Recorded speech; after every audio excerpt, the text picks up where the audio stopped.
एक ऐसा अस्त्र जो विचार से चलता था, एक ऐसा चक्र जो गति की हर सीमा को तोड़ सकता था, एक ऐसा रहस्य जिसे न विज्ञान समझ सका न कोई योद्धा रोक सका। मित्रों, क्या आपने कभी सोचा है जब श्री कृष्ण इस धरती से गए तो उनका सुदर्शन चक्र कहां चला गया? क्या यह किसी रहस्यमयी लोक में विलीन हो गया, या फिर यह आज भी किसी गुप्त स्थान पर सुरक्षित है? क्या यह मात्र एक पौराणिक कथा है या किसी खोई हुई प्राचीन तकनीक का प्रमाण?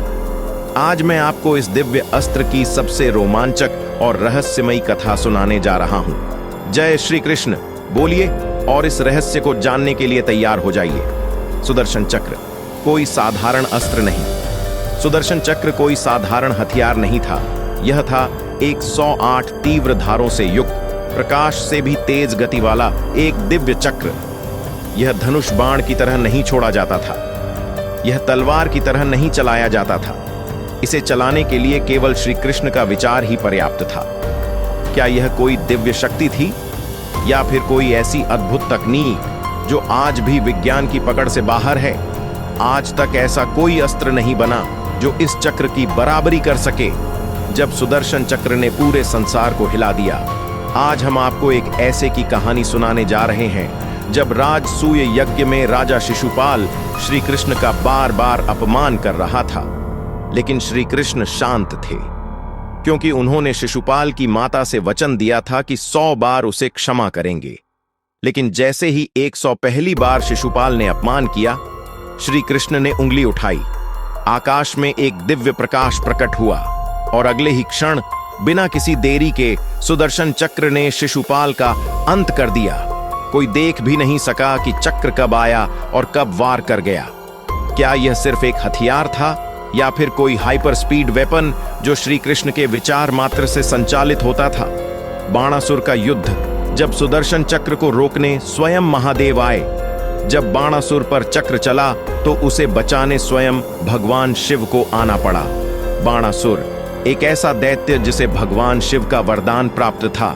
उसने श्री कृष्ण के पौत्र अनिरुद्ध को बंदी बना लिया। श्री कृष्ण ने अपनी सेना लेकर आक्रमण कर दिया। बाणासुर ने अपनी 100 भुजाओं से भीषण युद्ध किया। जब युद्ध भयंकर हो गया, श्री कृष्ण ने सुदर्शन चक्र को स्मरण किया। चक्र हवा में घूमा, पूरी असुर सेना पल भर में नष्ट हो गई। और जब चक्र बाणासुर की ओर बढ़ा, तभी स्वयं भगवान शिव प्रकट हुए। उन्होंने त्रिशूल उठाया और सुदर्शन चक्र को रोकने की कोशिश की, लेकिन त्रिशूल भी चक्र को रोक नहीं सका। अंत में भगवान शिव ने श्री कृष्ण की परम सत्ता को स्वीकार किया और बाणासुर को शरण दी।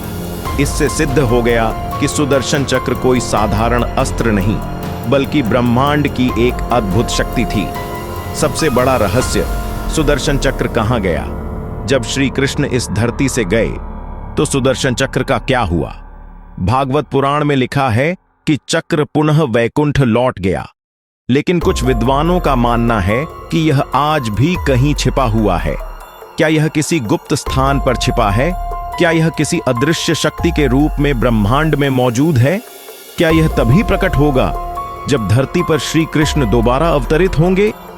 गुजरात के द्वारका समुद्र में डूबी हुई नगरी के अवशेष मिले हैं। क्या हो सकता है कि सुदर्शन चक्र वहीं कहीं छिपा हो?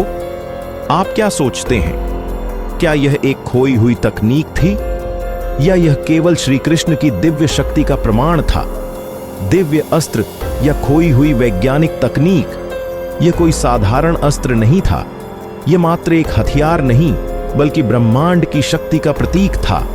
यह विज्ञान से भी परे था। क्या यह सिर्फ एक पौराणिक कथा है या क्या हमारे पूर्वजों के पास कोई ऐसी शक्ति थी जिसे हम आज भी नहीं समझ पाए? जो भी हो, आज तक ऐसा कोई अस्त्र नहीं बना जो सुदर्शन चक्र की बराबरी कर सके। शायद यह रहस्य भविष्य में सुलझेगा, या फिर यह चक्र तभी लौटेगा जब धरती को इसकी सबसे ज्यादा जरूरत होगी। आपके विचार क्या हैं? कमेंट में जरूर बताएं। क्या आपको यह कथा पसंद आई? क्या आप ऐसे और रहस्यमयी विषयों पर वीडियो देखना चाहते हैं? अगर हां, तो वीडियो को लाइक करें, शेयर करें और चैनल को सब्सक्राइब करें। हरे कृष्ण कृष्ण कृष्ण हरे हरे।